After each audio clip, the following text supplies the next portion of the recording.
প্রথম স্ত্রী যিনি ছিলেন তার নাম কি ছিল? সবাই বলেন একবার, কে দেখি।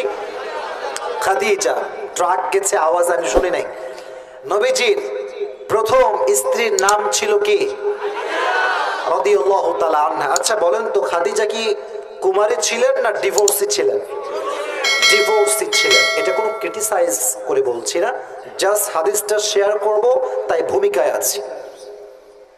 ওনার বয়স যখন একদম শুরুর দিকে, ওনার প্রথমে একটা বিয়ে হয়। বিয়েটা হওয়ার পরে একটা সন্তান হয়, ছেলে সন্তান। তার নাম হচ্ছে হিন্দ। নামটা সবার থেকে শুনতে চাই, নামটা কি? হিন্দ। প্রথম সন্তান তার। সন্তান হওয়ার কিছুদিন পরে খাদিজার স্ত্রী হঠাৎ করে, খাদিজার স্বামী হঠাৎ করে মারা যায়।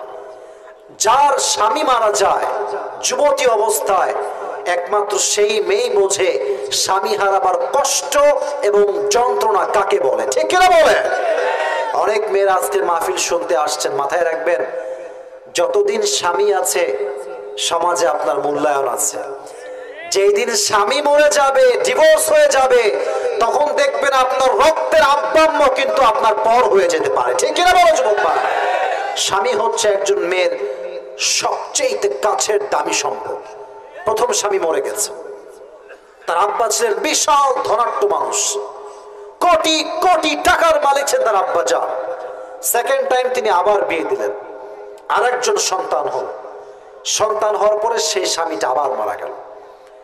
এইভাবে বর্ণনায় আসছে, কোন জায়গায় 2, কোন জায়গায় 3, কোন জায়গায় 4, একাধারে তার প্রত্যেকটা স্বামী মারা গেছে। এবার খাদিজা এতটা ভেঙে গেছে, উনি নিয়ত করেছেন তাকাররারা খাদিজা আন্নাহা লান তাতাযাওয়াজা মাররাতান উখরা।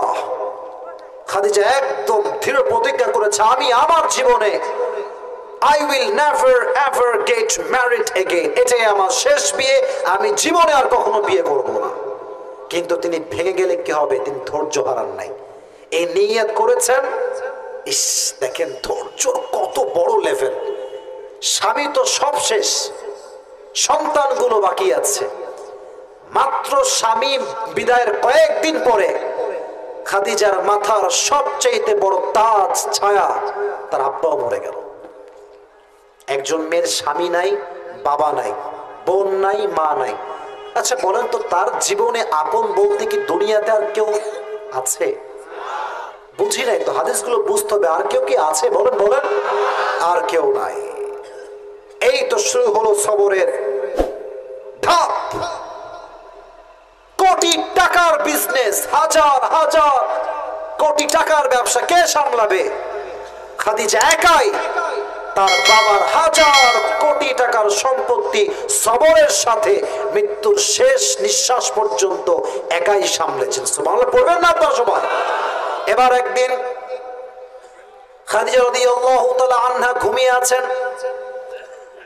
ভোররাত যখন হবে, তাহাজ্জুদের সময় যখন হবে, তখন তিনি স্বপ্ন দেখছেন রাতটা একদম অন্ধকার, আমাবস্যার রাতের মতো অন্ধকার চতুর্পাশ।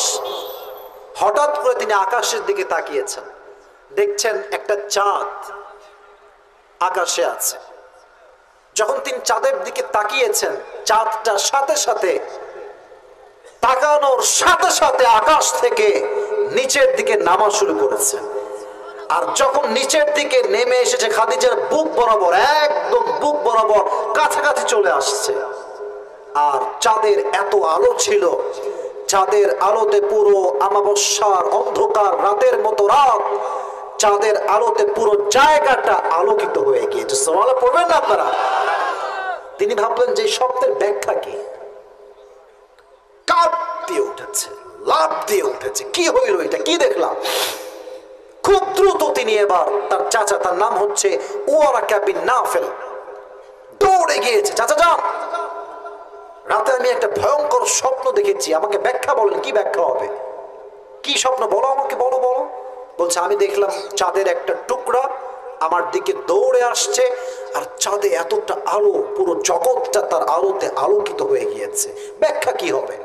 উনি বললেন দেখো, ব্যাখ্যা তো এভাবে বলা যাবে না, আমাকে আসমানি কিতাব তাওরাত এবং ইনজিল পড়তে হবে। উনি তাওরাত খুললেন, ইনজিল খুললেন, ব্যাখ্যা পড়লেন।